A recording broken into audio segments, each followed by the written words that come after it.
So, which college or university did you attend for your undergraduate degree? Yeah, I attended the University of North Carolina at Chapel Hill.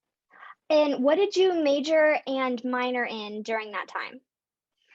So my major was in religious studies, and then I got what was then a double minor in women's studies and then in sexuality studies. So, what drew you to those two minors in particular?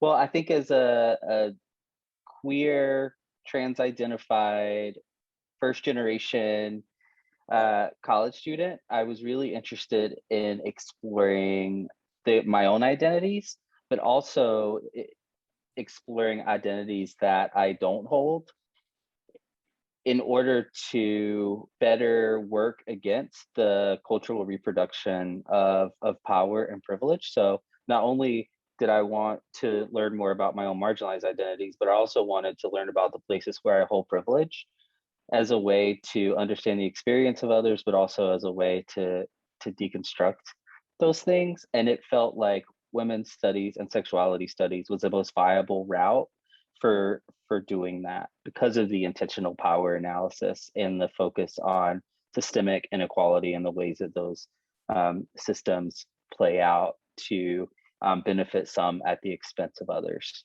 So, how do you feel like these minors have influenced your career choices?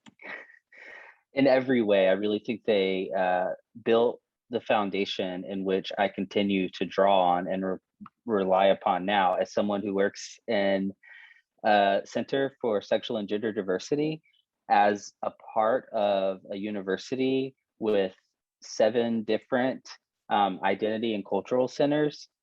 Thinking about identity, oppression, power are part of my work every day.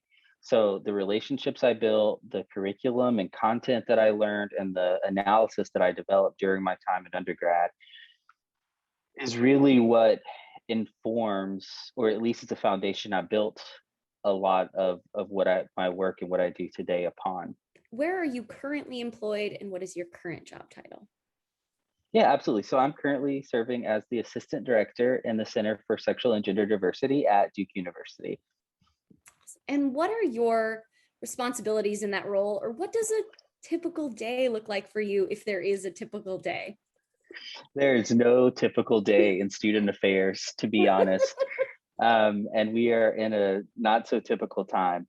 But primarily, my work is to support and empower and develop students, whether that is through the trainings that we offer or the supervision of our student staff members that we see as a developmental position, or through providing support to students who might be exploring their identity for the first time or are encountering barriers on campus or in the community around the identities that they hold. So being able to always be available for students, supporting student activism, helping them navigate the institution, as well as working towards a more inclusive and welcoming campus environment for students. And so sometimes that looks like advocating around policy change. Sometimes it means like going into classrooms and being willing to talk to a particular identity or a particular issue, or being in the office and hosting programs and events that are bringing meaningful conversations to the community. What path did you take to get to this job? A long, winding one. So I joke that I lived at the LGBTQ Center at UNC Chapel Hill as a work study student. And in many ways, I did. I think it was really my kind of home away from home at UNC. And it gave me an opportunity to apply what I was learning in the classroom, I think in these minors in particular, into concrete work on campus, activism on campus. So I went to seminary after that, thinking that I was going to go into some type of formal ministry.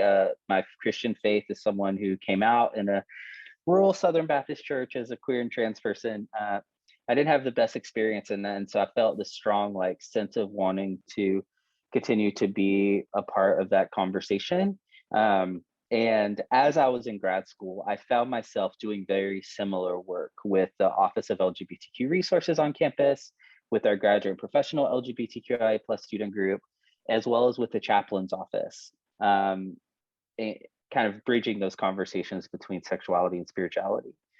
So when I graduated from my master's program, I had applied for two jobs. One was to continue working within the church for a queer affirming denomination doing trans ministries, and the other was the assistant director job at UNC Chapel Hill. And because that place had meant so much to me, it felt like the next right step. And so after spending about 2 years there, the position I'm currently in opened up, and I really wanted an opportunity to be able to a little bit more easily engage faith. It's a bit more difficult to do that on a public campus, in a public campus setting. So Duke being a private campus with a divinity school and with Duke Chapel and a more robust religious life grouping, I guess you could say, it felt like an opportunity there to lean a little bit more into that work. So I wasn't having to choose between the two.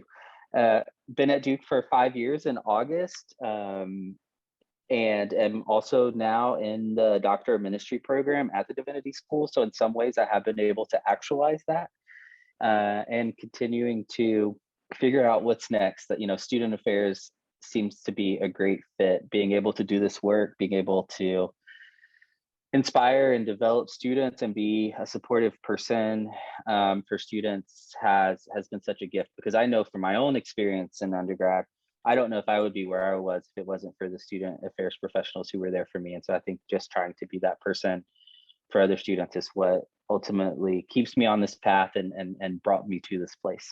And what are you most proud of accomplishing in this position or in your career in general? I could list programs or trainings that I've been a part of facilitating or creating.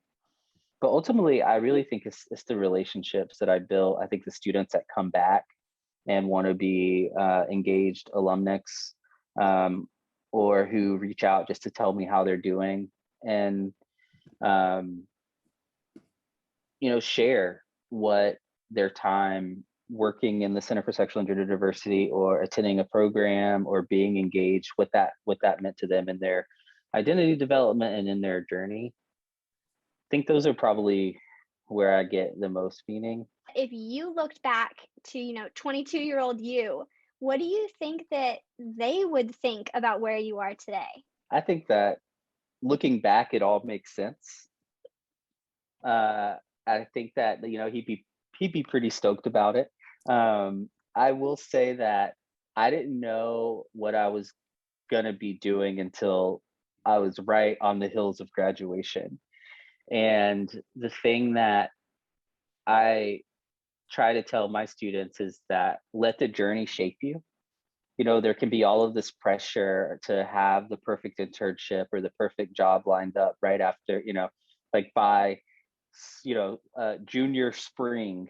And that's great for folks who are able to do that. But I think some of the most interesting things are the unexpected ones. And so I think I think he'd be proud, and I think he would remind Cassidy to be really open to different possibilities and opportunities, because it's a surprising journey.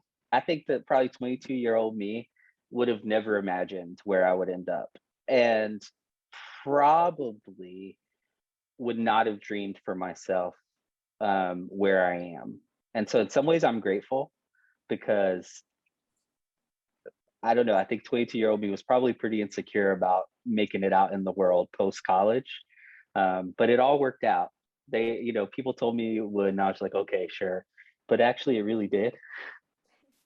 Is there any advice that you would give to undergraduate students like me who are in the process of, deciding to choose this as our minor, or, about to graduate with this minor? Do you have any advice about what it's like to have, a women's genders or sexuality studies minor?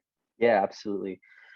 I think that as when we think about identity and power and oppression and marginalization and how that shows up, right? Like it certainly shows up in a very different way than it did when I was in undergrad and dinosaurs were roaming the earth. But it's the framework that is unchanging, right? It's being able to identify how power and privilege is showing up, knowing that it's a shapeshifter in many ways, knowing that the minors, at least for me, provided me with a lifelong framework that hasn't failed me yet around agency and what agency looks like and what empowerment looks like and what liberation looks like. And those things have remained true, even if the tactics and the strategies and the experiences and the places that need focus have changed. And so I think that is something that, even though I'm working in a field that I would say is very proximate to the content of the major, I can't imagine how I haven't been served in every area of my life with the tools the tools or the toolkit or the outlook that I was given from being a part of those minors during my time in undergrad. Whether I had have gone into ministry and like if I was pastoring a church somewhere, I think they would be just as relevant as it is for me being in higher education, working within identity and cultural centers, right? And thinking about what does it mean to be doing this work today from an intersectional perspective. And that is a framework I can trace all the way back to